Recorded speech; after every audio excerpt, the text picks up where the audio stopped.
we will be going over how to build your sales pipeline and how to get more sales in doing that. I just want to talk about that to get started here with the call. So as you guys probably know, your sales pipeline is really setting up your business so that you have sales in 3 to 6 to 9 to 12 months down the road.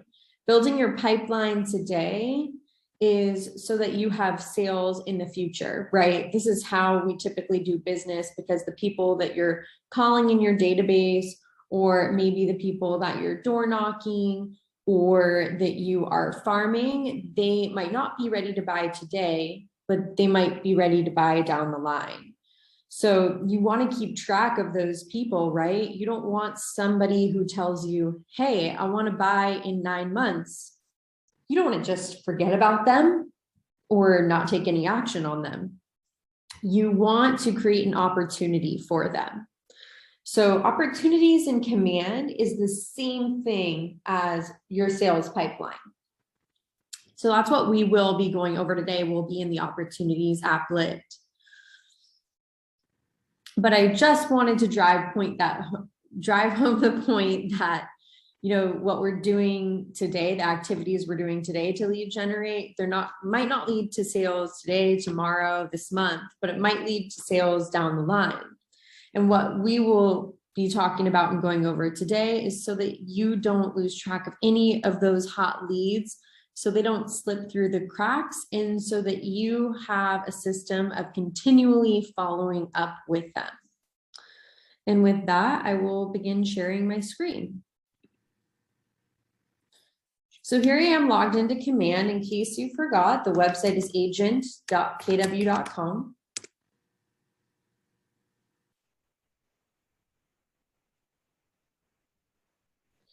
And today we will be working in the opportunities applet. It looks like a handshake symbol, or maybe like a thumb war symbol, someone referred to it as. So I'm going to click in there.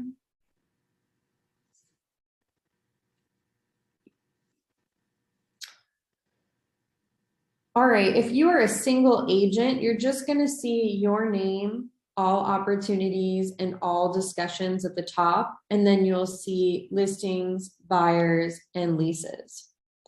So that's if you're a single agent, you'll just see these 3 options across the top.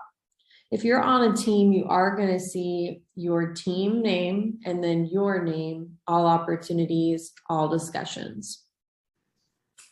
If you are a team member, it's possible that you might not have the permission to edit the stages underneath each of these phases of the opportunity. So if you find that that's the case, if you're a buyer's agent on a team and you're not able to get in here and edit, you know, it's because you're not the rainmaker. However, you can edit the stages in your personal pipeline or opportunities. All right, I'm going to go back to my teams. So here under listings, we have Cultivate, Appointment, Active, Under Contract, and Closed. Same with buyers, those same phases you will see. The phases and their names can't be changed, right? And today, for the purpose of what we're going over, we're going to be looking at Cultivate and Appointment, because we're focusing on lead generation and converting more people in your pipeline. Leases is a little bit different. Cultivate, Appointment, Active, Pending, Close. So the only thing that's different is this pending phase. As an example, I'm going to work inside listings, but what I will go over works the same way if you are under buyers Cultivate. So I'm going to click into listings and Cultivate. All right. And what you're going to see in this section on your end is going to be different, because I've already gone in and I've customized each of these stages underneath Cultivate. So here's one of my stages, watch 12 months out, 0%. nurture 6 to 9 months out, 0%, and hot 3 to 6 months out, 0%. The purpose of me adding these specific stages in here is this is how I want to manage my hot leads. If you decide that you don't like these types of titles, that is completely fine. You can change this and customize it to how it works for you. And I'm going to show you how to do that. The percentages, those have to do with, on this previous view, your potential income and your probable income. When you create an opportunity, and let's say I've created one and it's under 12 months out, and I've estimated what the listing price is going to be, and I've estimated my commission.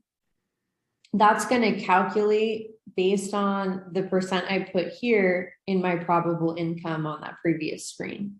So again, what I put on the opportunity as far as the price point in my commission is going to feed into this metric, probable income.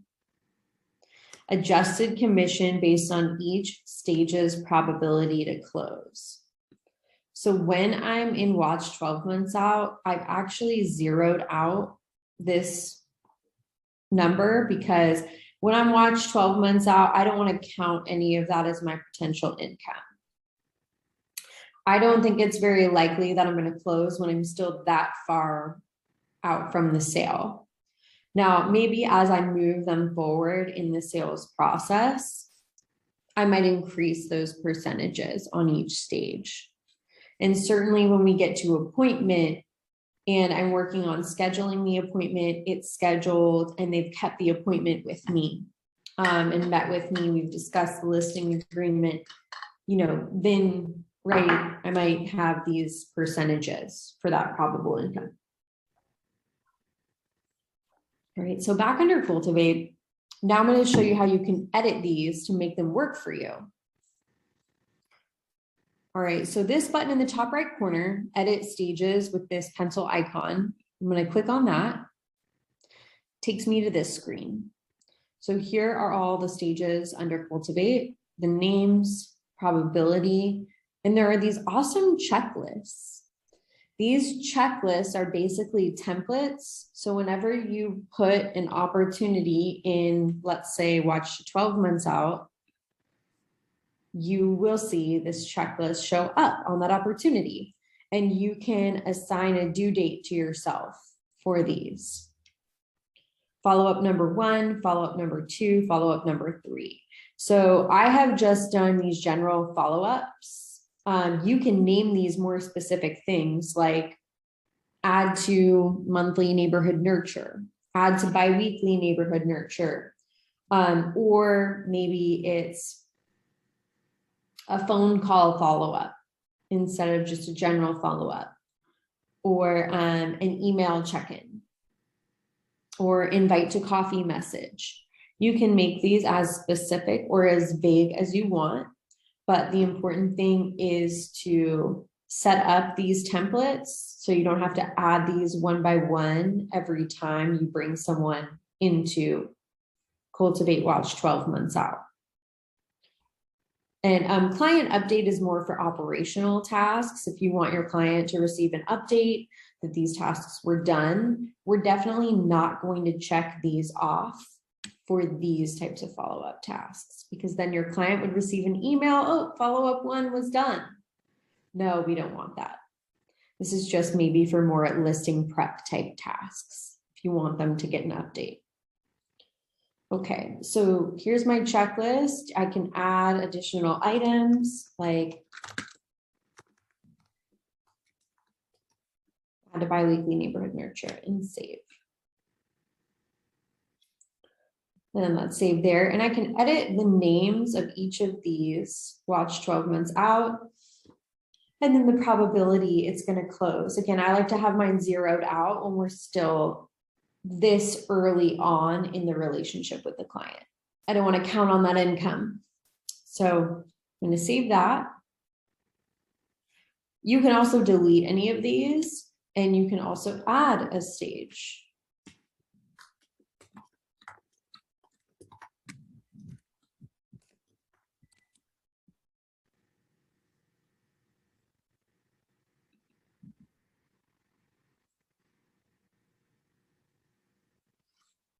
Okay, so see how I added that stage there?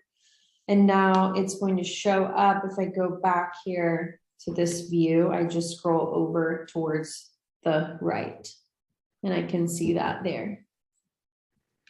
All right, and then I do want to go over how to create an opportunity so you can see how it would then show up here. I'm going to click create opportunity. And don't forget, you have to first have the contact already in your database in order to be able to create this opportunity. So here's my market center. Here's my team name. I'm under my team. And then listing. Note if you're clicking through this very quickly and you accidentally select a buyer or landlord, something that it's not, and then you save, create this opportunity, you actually can't go back to change the opportunity type. You will need to archive this and then create a new one. So opportunity type can't be edited after it's created. Owner, me, because I'm the rainmaker. So that'll default to your rainmaker's name. Client, so you can type the name in. And this should auto-populate from what's in your database. If you are on a team and the client name is not auto-populating and you're sure you've entered it, you will want to make sure that you entered the contact under your team contacts. If it's a team contact, then you can create a team opportunity. If it's a personal contact, you can create a personal opportunity if your rainmaker has allowed personal opportunities. So there is a way you can transfer that contact over to the team if you need to create a team opportunity with it. So client name, you can select another client as the co-seller from your database. Opportunity name, I will name it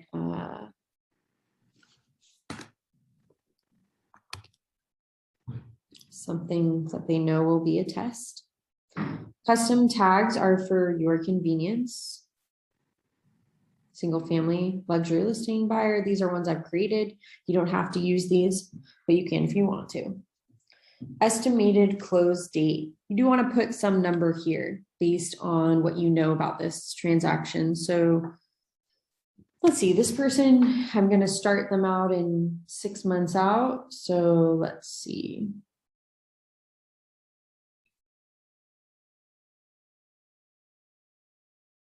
Maybe about May. Estimated listing price. So let's do 1.5 million. Commission rate, let's say 3%. And I want to start it off in the cultivate phase. Note when I'm creating this opportunity, the system pretty much assumes that I'm not already under contract at the time I'm creating this. So I've got to use either cultivate, appointment, and active. If you are indeed already under contract, create it under active and then drag and drop it into the under contract phase. I'm going to go ahead and do cultivate and nurture 6 to 9 months out. Assignees, if you're not a rainmaker, you want to make sure your name's down here, which it should be by default. You can add other team members who will then be able to see your opportunity. If you're a single agent, you don't have this field. All right, I'm going to click create.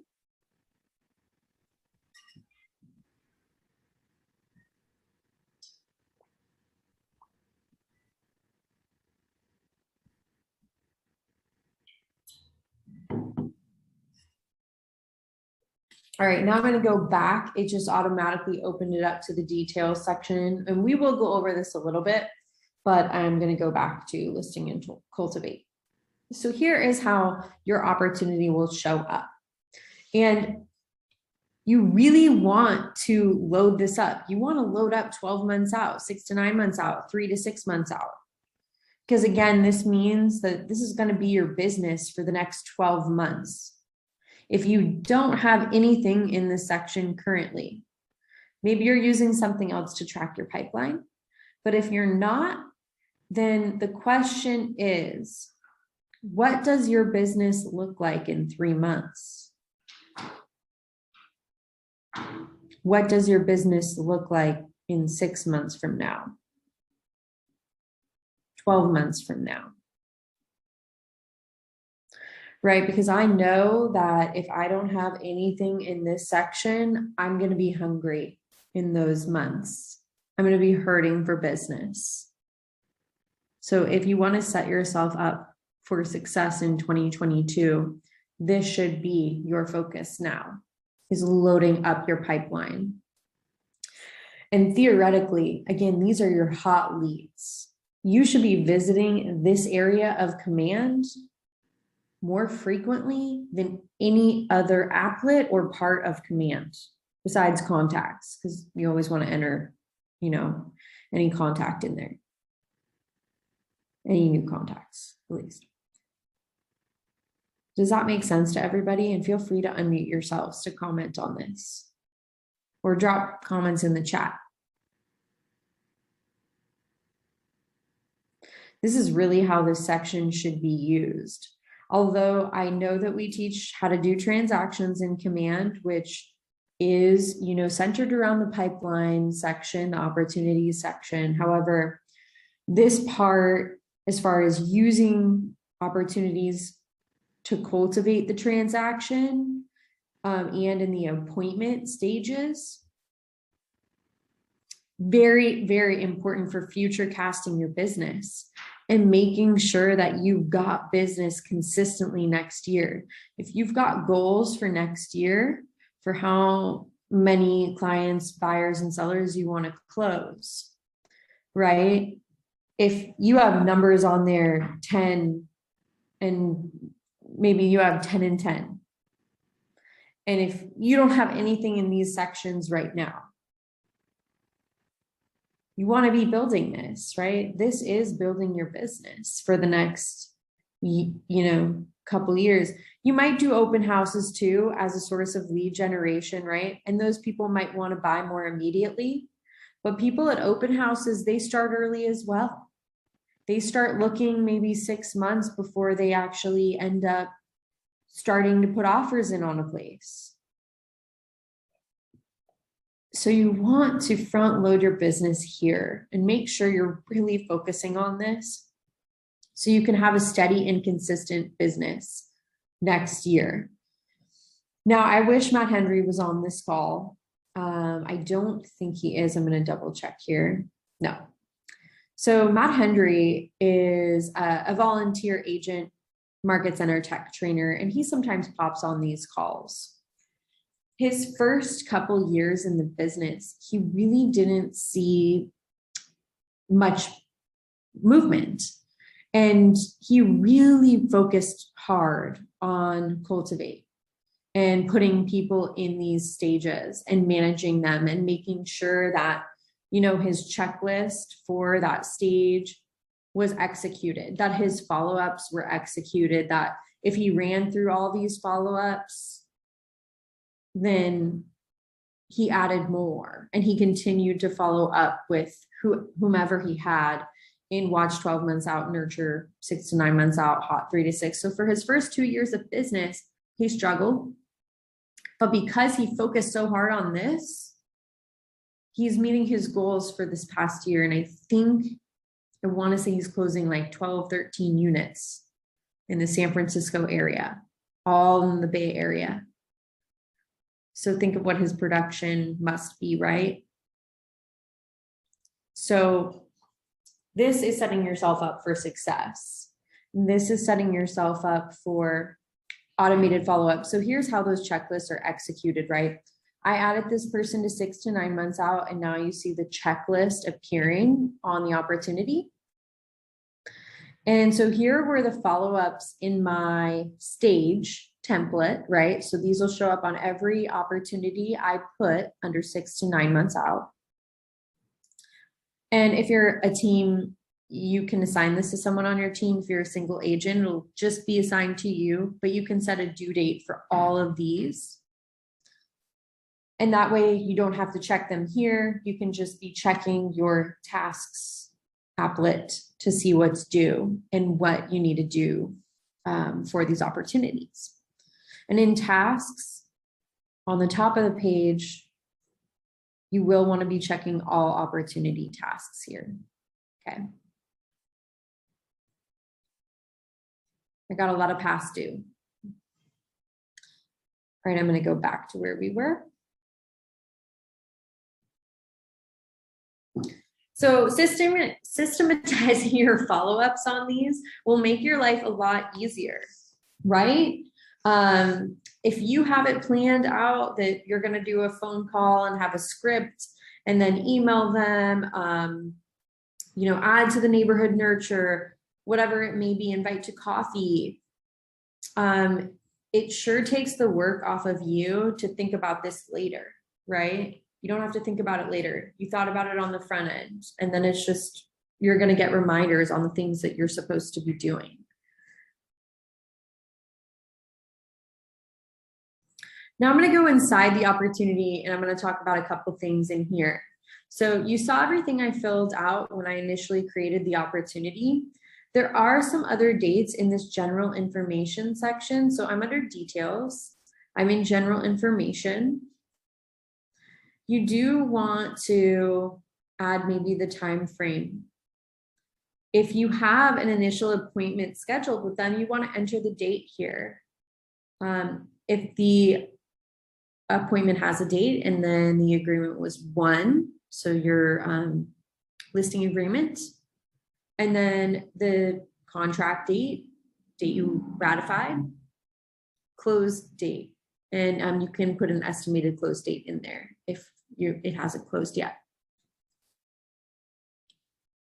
So you're going to click that edit icon to get to these, scroll down, and then here are these appointment dates. A lot of people don't fill these out. If you're using the report section of Command to track your activities, this is where it pulls information from. So appointment schedule, appointment date, agreement 1, contract date, close date. And you probably won't be entering these in until you bring them from Cultivate into appointment. But I just want you to know that these do feed in to the reports section of Command. So if you're wanting this to be accurate,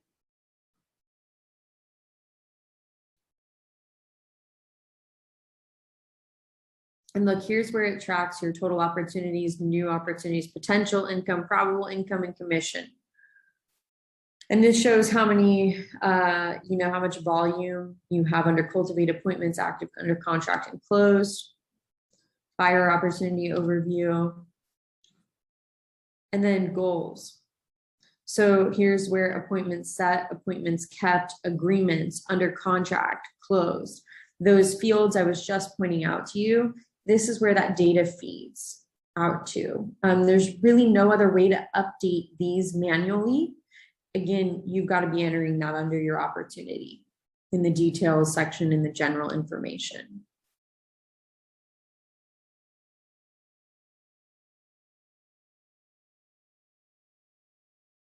You guys are awfully quiet.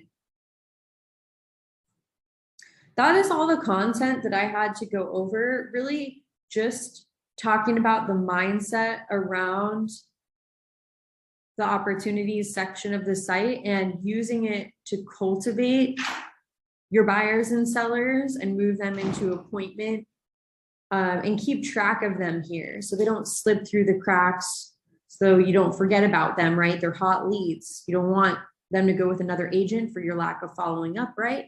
So keep track of them, keep following up, and you will convert more by just being consistent in entering the contacts and entering the opportunities and doing those follow-ups diligently.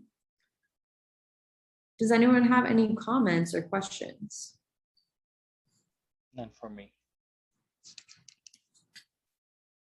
Please feel free to unmute yourselves.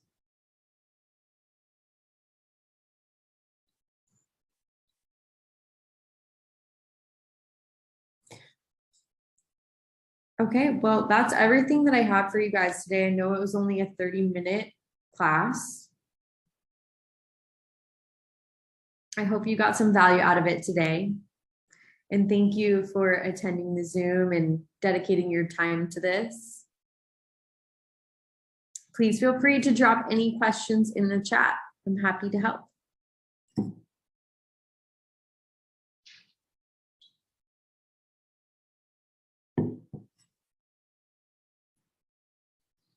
All right, everybody. Thank you and have a wonderful day. See you next time.